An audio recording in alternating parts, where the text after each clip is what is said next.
Well, right now we're all going through the COVID crisis, and it's really important to stay positive.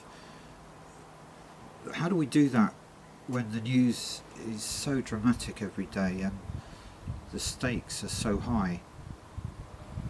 For me, compassionate thinking has been a way to reconnect with the world.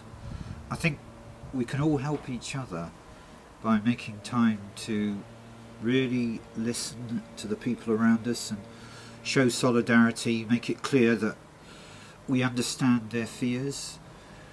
If we can look beyond ourselves and open our minds in that kind of way, we can feel more bonded and committed to those around us, maybe even more in control.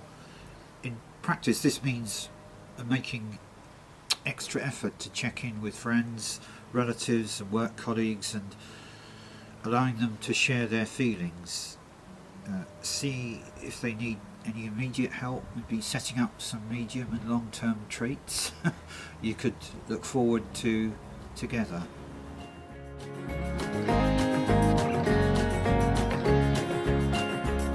Hobbies, exercise, TV, box sets, a good novel, cooking, gardening, DIY, maybe catch up with that project you've been putting off for a long while. Taking time for yourself to do things that are important to you is a great way of taking control, and who knows where that might lead. I feel like it's totally like down to me what goes on in my head and how I feel my spare time, so I make positive choices where I can to dwell on stuff that I enjoy, creative writing, spending time with my family, walking, thinking things through carefully on my own. In that kind of way, taking time for myself, I can just be a better, more positive person in the company of others, and that's really important.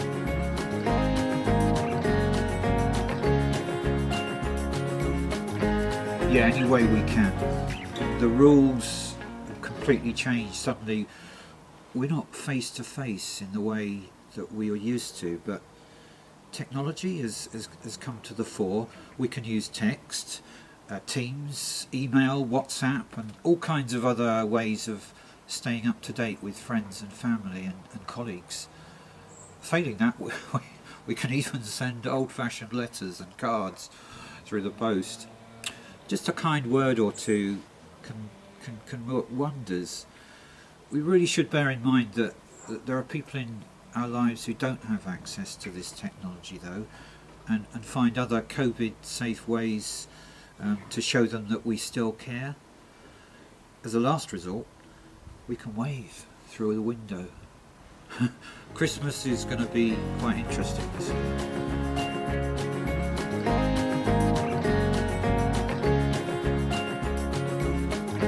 Absolutely. As a severely disabled adult, I'm just extremely conscious that I need to maintain and enhance my networks of support. Crisis can come upon me suddenly, and any kind of conflict that might put me further out of reach or of help is absolutely to be avoided. In every way now, I think it's really valuable for us to seek consensus, agreement, compromise and harmony. We need to show support for all those around us and be extra sensitive to their concerns. It just makes sense and also helps to give a feeling of inner peace. And in an important way, this kind of behaviour, well, it's self-sustaining and helps us to work together with others. It starts a virtuous chain of forward momentum and holistic resilience. As someone once said, things can only get better.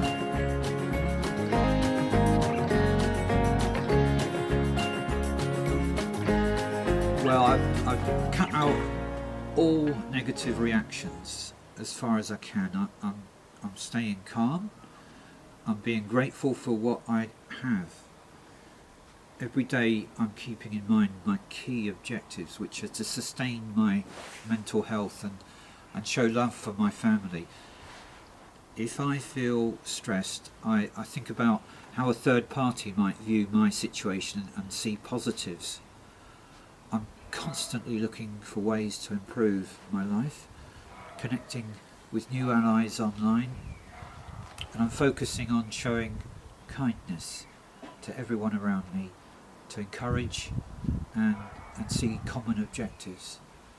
I keep in mind that others might be struggling, and that my effect on them needs to be positive. So whenever I can, I'm looking to get a break from the difficult situations, and limiting my exposure to bad news.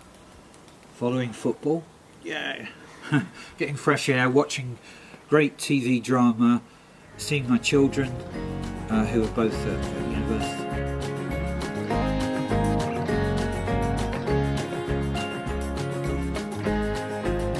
Future, we can all use this period to redefine the life we have left. Personally, I'm hoping to retire to the beach in Cornwall as soon as I can, find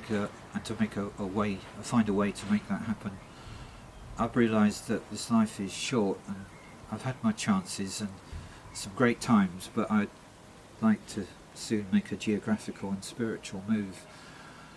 I'd like some years to reflect, and from there I'll carry on speaking about resilience where I can, continuing to raise awareness about sepsis and how we all have this power inside of us to function even under severe stress, to recover and to continue.